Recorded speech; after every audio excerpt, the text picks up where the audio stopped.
Hey guys, welcome back to another episode of FNL Fridays. I'm here today with Devin Jones, and she's a good friend of mine, and she is also a soul and life career coach. So thank you so much for being here, Devin. Welcome. Thanks for having me, Teresa. I'm so excited. Of course. So I'm really excited to talk to you today because what we're going to be discussing, I think, is a really big issue for people our age, in their 20s, even 30s, even 40s maybe. And that is going to be about careers, maybe changing a career, finding passion and clarity in your career. So like I said, you're a life and career coach.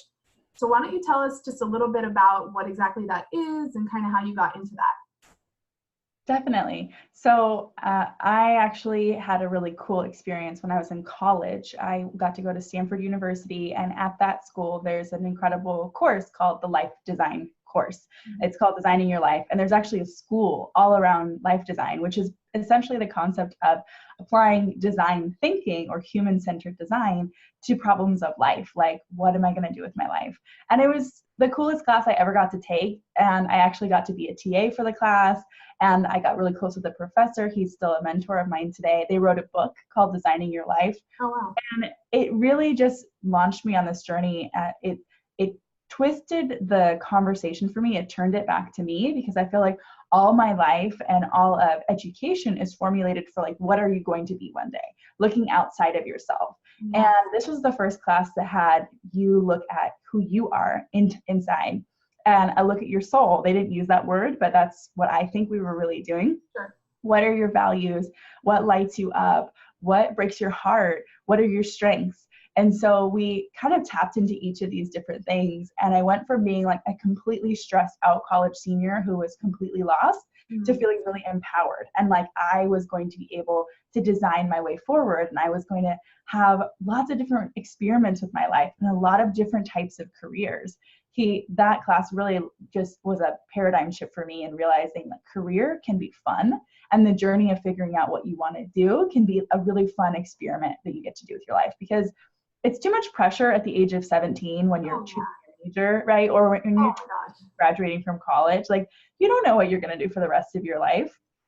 So that's like, I smile as I talk about that because like that's one of my favorite things to do, is to kind of lift that pressure off of people that they have to have it all figured out right now, and to give them the permission, like, let's play through this, let's experiment through this. That's, it's so funny because, now I'm still relatively young, I'm 31, but when I think back, like you said, when I think back to really high school, because that's essentially when you're supposed to know what you're applying for and what school you want to go to because of what majors they have. Like, I look back and I'm like, yes, so I went to school for science. I don't even know if you know that, but I have a science degree, which I love science, but it was one of those situations where I was like, well, I like science. I guess that's what I want to do, but not realizing, for one, what exactly that looked like. And then for two, knowing that in most science careers, you have to get a PhD if you really want to make that a long-term career. It's just not as realistic to just get a bachelor's, right? So by the time I was in my senior year of college, I was like, oh, like, I don't think I want to pursue this. Obviously, I'm not going to change my major, but I'm about to graduate and I don't even want to use my degree. And I absolutely went through that, like, confusion, the overwhelm. And like you said, it's instilled of like, oh, find your career and then you go to your job and then that's what you do forever. Mm-hmm. And so it's just so, like, refreshing to know, at least at Stanford, that they're offering that course. I really wish they offered it everywhere, and especially when we're younger, in high school even. Mm-hmm. But that's just so amazing that you had that experience. And I know, I'm not sure if you're still doing this now, but I know you were working at the college, right? And you were helping the college students with similar issues, right? Yeah. So after I graduated from Stanford, I went into marketing, which fit my strengths. I learned about StrengthsFinder, and I realized I'm a total people person, and I love ideas, and I love launching big things. So I got to be part of a marketing team that was launching a global product for the first time, which was super fun. And then that company sold, and so I used my design thinking skills to do informational interviews, which is about talking to different people in different careers and kind of putting yourself in their shoes. Mm-hmm. I saw a friend of mine on Facebook, of all places, he had a new job title. It said like, Travis has changed his job title. He is now a Gallup certified strengths coach. And I was like, I know Gallup strengths. I didn't know you could be a coach in that. Right. So we sat down for coffee, and what started as a 30-minute coffee date, I asked him, like, can I buy you a cup of coffee? You can tell me about this. It turned into a 4-hour strengths coaching session. I was hooked. And he was like a new coach, so he was really excited to share with me. Yeah. He was telling me things about myself that I feel like you would have had to know me my whole life. And he was kind of an acquaintance from church. Wow. And so that's where I knew I wanted to learn strengths. I wanted to become a coach, which is a strengths finder is essentially a personality assessment. Right. So it gives you your top 5 strengths and talents that you can use to have greater self-awareness and then to apply to things like career search, major choice. And after that conversation, I was like, kind of what you said about the class, I wish I had had this in college. Actually, I wish I had had this when I was a freshman. So I wrote in a journal of mine, I actually put it in a Google Doc. I found it like a couple months ago, and it said the big dream. And my big dream was to use strengths with college students, like young college students, to be able to help them know themselves so that they could choose better careers and majors. And like 6 months later, I had completed my training and certification for becoming a Gallup certified coach.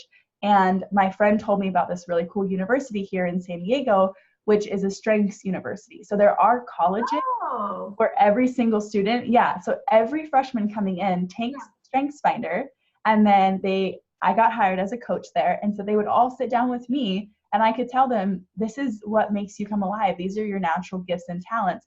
Let's talk about how that applies in your college education, in your major, and then in possible careers. So I did that for 4 years, and then I finished that job. I went full-time in my now coaching business in April of this year. So I was there for 4 years, and now I'm doing my own business. Okay, yeah. Okay, yeah. So then when we met, I believe you were still there, because we met probably over a year ago or so, and you were still there. So you're recently now on your own. And I know that I think, what was it, just this week or last week, you launched your Soul Career program, right? Yeah. Yeah, that was, I started marketing it like 2 weeks ago, and it's still open for enrollment. So yeah, it's been a long launch, but yeah. Yeah. Oh my gosh. It just makes me like, I wish that I had that so much. And I know that so many people need that, whether it's, like I said, whether it's freshmen in college or people going through the quarter life crisis, which I definitely want to address because I think that is such a big one, or even people like you and I, that are close to our 30s or in our 30s, where we're realizing maybe we've been at a job 5 or 10 years and it's like, I don't really want to stay here forever, but maybe I don't have skills. I feel like I don't have skills anywhere else, or I don't know where I would take it.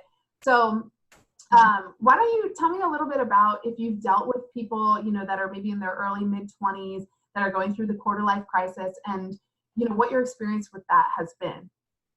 Yeah. So the quarter life crisis is this intense period of questioning and doubt and uncertainty that usually revolves around career, relationships, your purpose, sometimes like, where am I going to live? What am I doing with my life? And I definitely encounter that. Actually, I would say every client of mine who's come to me has come because of those questions and those doubts. And it's super normal. I like talking to older people who have experienced the same thing, because I realize like all throughout history, we at this stage of life, which is kind of like between family and college or whatever, we start to wonder like, what am I doing here? And I think it's really interesting because I always kind of compare it since I spent so much time in higher education, of like, all throughout our educational experience, someone told us what the next step is. You start kindergarten, then you go to first grade, and then you're in high school, and then somebody picks your classes for you, and then you choose your major, and then your professors tell you what you're supposed to study, and then they say you should do these internships.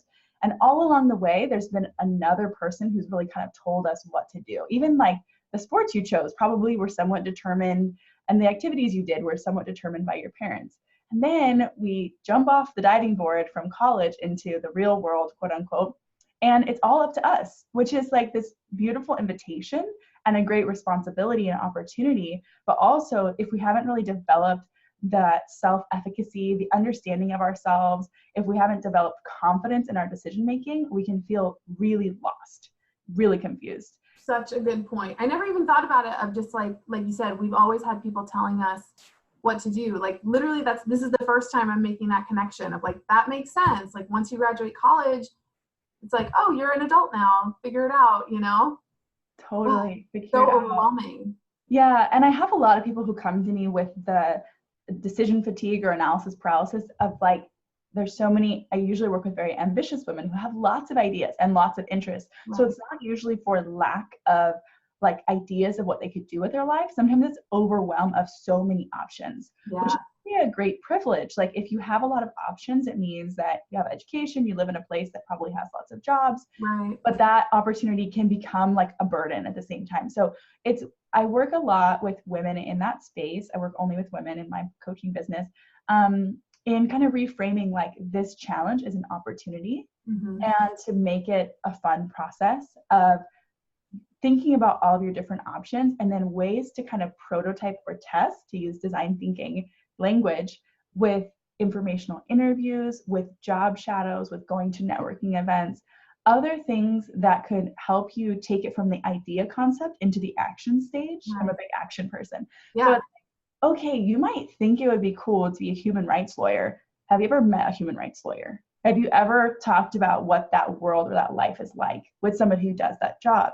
And when you get closer in and you actually can kind of like put the, like try on the job for a day or for an hour as you're talking to someone, then you can see it, use it as a mirror to reflect, like, would this actually be good for me? Right. And some people they don't know how to start. They have like all these dreams or ideas, or they feel stuck in their job and they're like, I know I need to move, but I don't even know what the first step is. Yeah. And so I kind of help them formulate steps and give them that courage, that little boost of encouragement, so that they know, like, you're not going to be here forever. They just need to know that. They need to know that there is a way out of their current situation, whether that's stuck or confusion or overwhelm. Yeah. I kind of help them see that path out. And I think that's so, like you are saying, that's such a big point with that, because I know I went through this when I was in my early mid-20s, and it truly was this idea of like, what am I doing with my life? Like, I've got another probably 70 years, 80 years. And like, that's so overwhelming. What am I going to do with all of that time? And I think one of the biggest things that helped me kind of quell that anxiety was, actually, it was a quote that I think it said, what did they say? You don't discover your passion, you develop it, which to me rang very true, because, you know, people are always saying like, find your passion. Yeah. And it's like, I don't really know. Maybe I don't have something that 100% like lights me up, like everybody talks about. And that's what I felt like I was missing, right? That like super clear beaming light of like, this is what I'm meant to do. I didn't feel that. And so it was super overwhelming. But then when I realized like, that's okay, all I have to do is start trying things. Like you were saying, like, try this, see how it feels, meet this person, see, you know, what they do, if I like that. That's kind of where I started, and how I finally got out of that place of anxiety was pretty much like you said, taking action and just starting to try things. You're bringing up a really, really good point, Teresa, because the average lifespan of a millennial at work is like 18 months before they change jobs.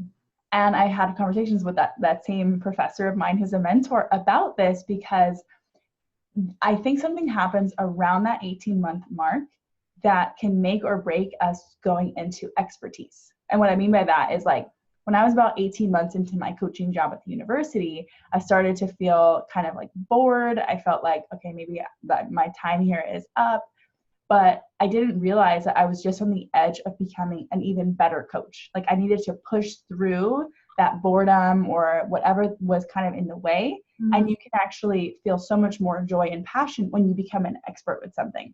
Right. So I think sometimes, like, you know, no job is perfect. No job is nirvana. Like, work, you have to work. And there's going to be, like, I usually say, if 25% of your job you're not going to like, that's just something you kind of have to get used to. Even with your, you know, your business, I'm sure you love what you do, but there's like admin, there's other things you just got to work through.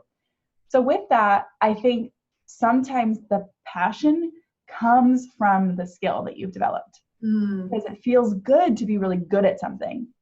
100%. You know, like when you're learning a new instrument, you might be excited for like the first couple months because it's new. And then once it gets hard, you're like, I just want to quit. But if you push through that, and then you can play the amazing sonata or that great, song on the guitar that you've been wanting to play, then you're going to get new like joy for it again. So I always just like double check with people when they're ready to like just bail on a job. Like, is it because you're on the verge of a breakthrough where on the other side you can become like an even better version of yourself, or you can have that expertise and then feel really good about being so good at what you do? Yeah. That's such a good point. And again, I just think it's so wonderful that there are people like you out there guiding people through this, because it can be scary, I guess. I don't know if that's the right word, but kind of isolating, overwhelming. So I think it's so wonderful that there are people like you that have kind of been through it, who have all those skills, that know how to bring someone past that, right? Through it and into a better place where now they're excited. Now they feel purposeful, if you want to call it that. They have a clear direction of where they might want to go. So I'm curious, when you do work with somebody, if there's someone you're just starting with, what are like the first steps, maybe, or kind of like an outline of what you're going to do with them to help start them off in finding this new career or this new clarity and passion? Yeah, so I have a model that I developed, which is called the VISPE, VISPE, which I work through with my clients, and that stands for values, interests, strengths, priorities, and experiences. And that takes a little bit of time. Each of those would probably take a week to work through. Wow. And that's all the soul work. So before we even look at your resume, talk about your LinkedIn, any of that, I want to really tap into who you are as a person. Because from there we can get so much clarity on how you plug those passions, those strengths, that personality into the world. And so the values are about like, what do you stand for? What do you believe? Because a lot of people, if they're working in a place that is in direct competition with their values, Yes.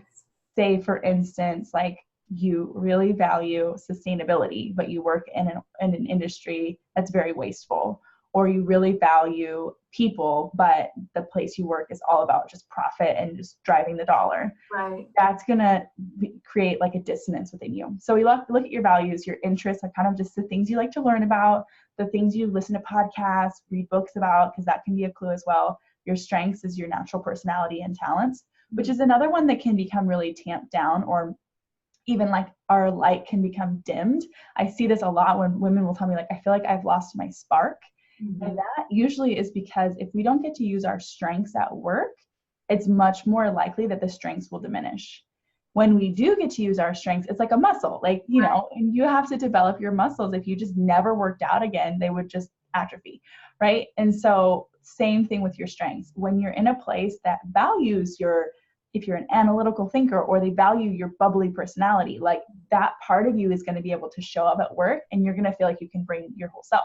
And that's going to feel good. And when someone says, don't be like that, you have to show up at work and be someone you're not, which is really exhausting. Yeah. So that's the strength. And then the priorities is the practical piece of like, how much money do you need to make? Where do you want to live? What kind of family situation do you want to create for your family or your loved ones?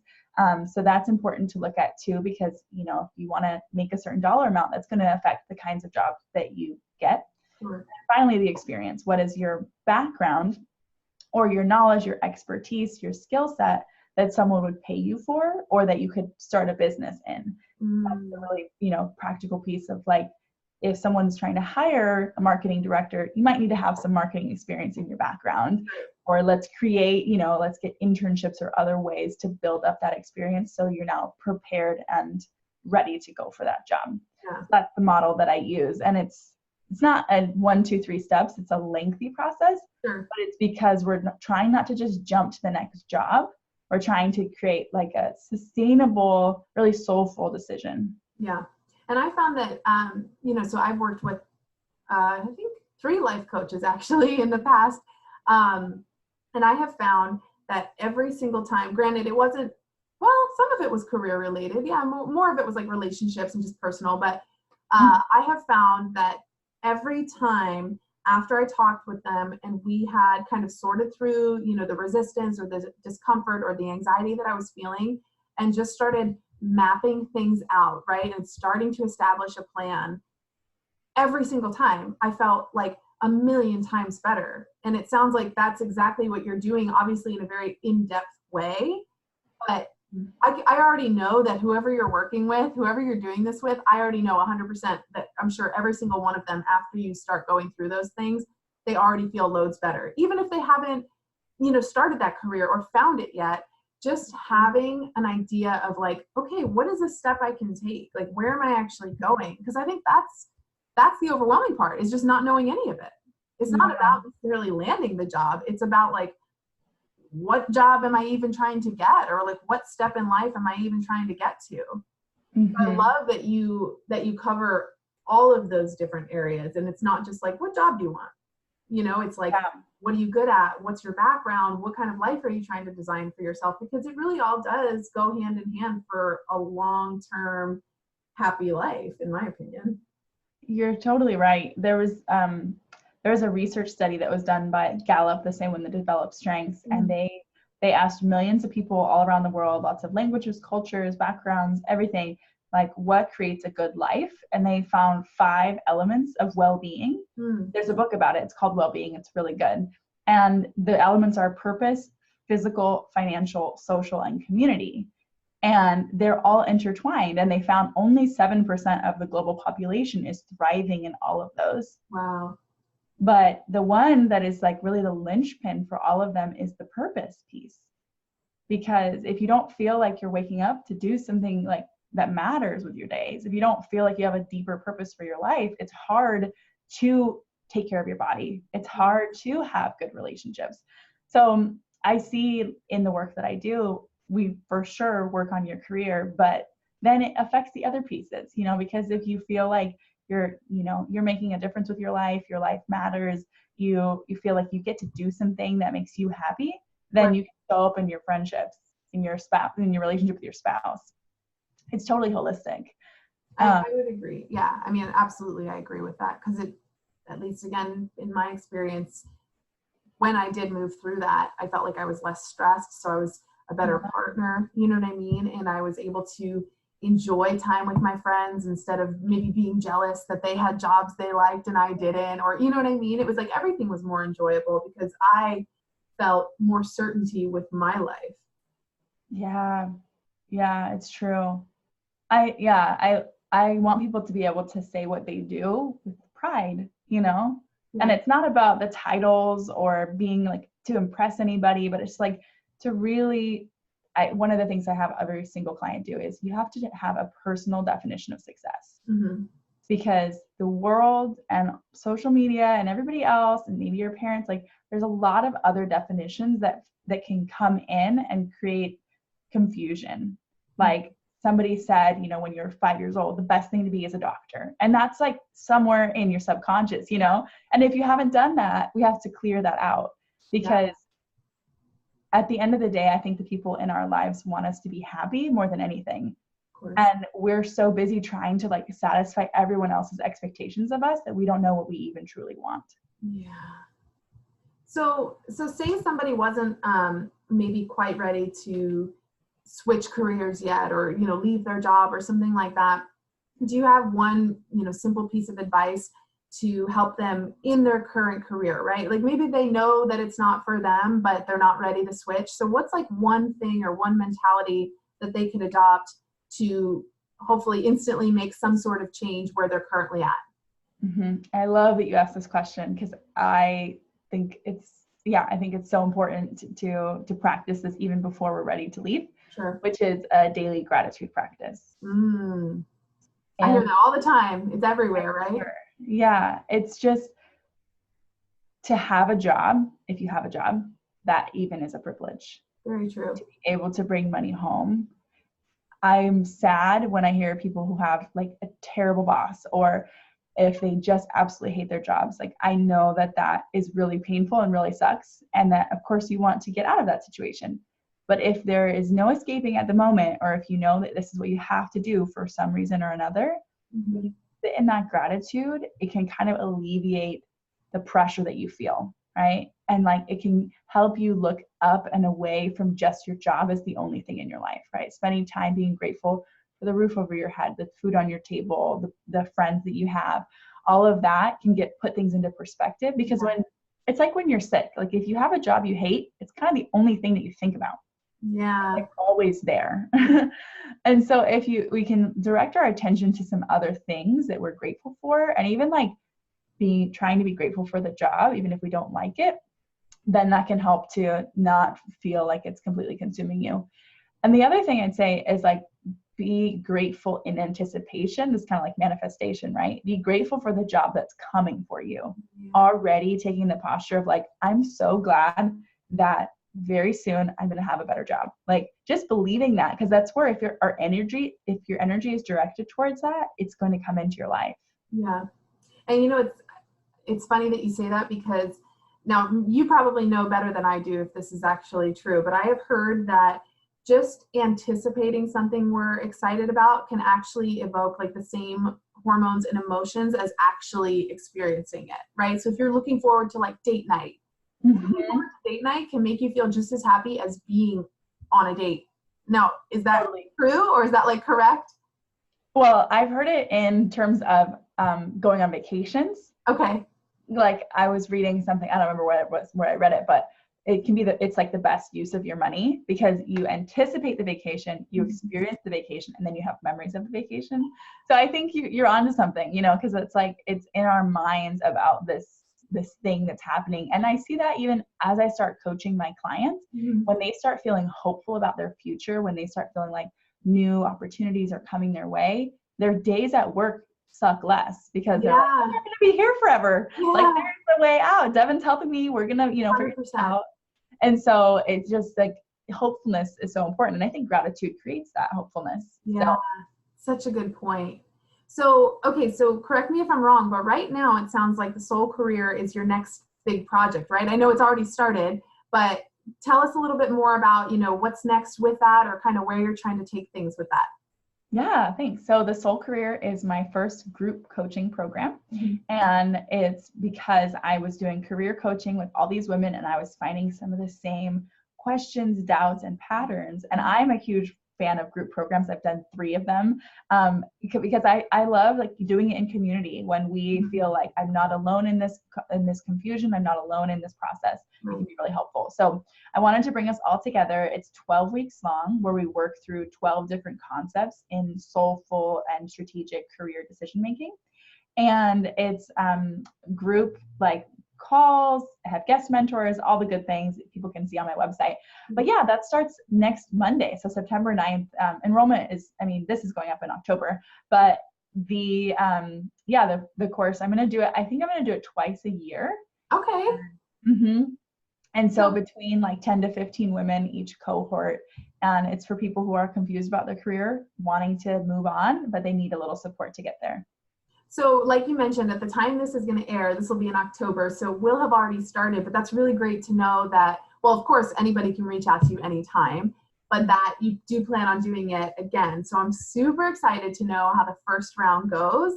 And to be honest, I was kind of like, oh, I want to talk to Devin, because, you know, like when you're an entrepreneur, there can be a lot of uncertainty. So even for me, I was like, yeah, I should, you know, enroll in this program to get a little more structure and clarity with where I'm going. So you might be hearing from me for the next round. That would be fun. Yeah, I do have some people who are, you know, entrepreneurs trying to figure out direction to take things, and totally welcome that. And for anyone who's watching who, you know, may be interested in something else, I also do one-on-one life coaching. So all my career coaching will now be in the group program, but life coaching for people who, you know, want to improve their relationships, work on themselves, improve self-love, confidence, all that. That's still a rolling, people can sign up for that whenever. So that's on my website too. Yes. And I can attest to life coaching, like just having that person in your corner that is like by your side the entire time, guiding you, listening to you, giving you advice, feedback. For me, it was so wonderful. And if I could, I would have a life coach 24/7. And I think all of us should have that, to be honest. So if people want to get in touch with you, why don't you tell us the best way that they can reach you, whether it's just your website, your Instagram, your email, all that good stuff. And I'll, of course, link that below, but let us know the best way. Awesome. So you can always find me on Instagram. I'm at _Devin Jones. Devin is spelled Devin. Devin Jones. And my website is devinjones.co.com. And then my other website, if you're interested in the soul career, the group coaching, that's thesoulcareer.com. And that's where I hang out mostly, Instagram and the website.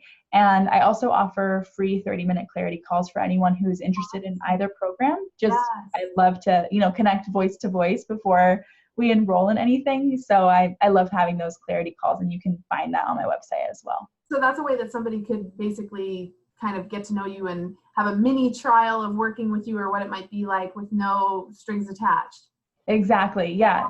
I want to make sure that they feel like I'm the right coach for them. I want to make sure that they're the right kind of, client, or at the stage of their life that I can support them at. So I love to do those, and it's a fun little way to kind of get to know one another. 100%. Well, like I said, I'll make sure to link all of that stuff. And for any of you watching, 100%, you should just book a call, because like I said, having a life coach was like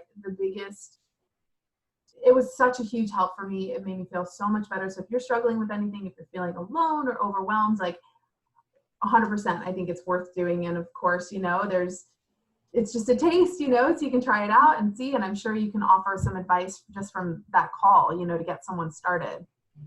Absolutely. Yeah. It's a mini coaching session. I'm not just telling you about my programs. I'm asking you about what's going on in your life and helping coach you through for 30 minutes so that you can see kind of what I would be able to offer you in an extended program. So yeah, anyone who's watching, any women specifically, I work with women in their 20s and 30s. That's kind of my sweet spot. And I would love to meet you. Yeah. All right. Well, I will let them know, of course, down below. You guys can get all the information. I'll make sure to link to Devin. And thank you so much for being here. This was super fun. And I always, I would love to have you back again another time. And I want to hear about how your program goes. So thank you so much for being here. It was so nice talking to you. Thanks, Teresa. It was my pleasure.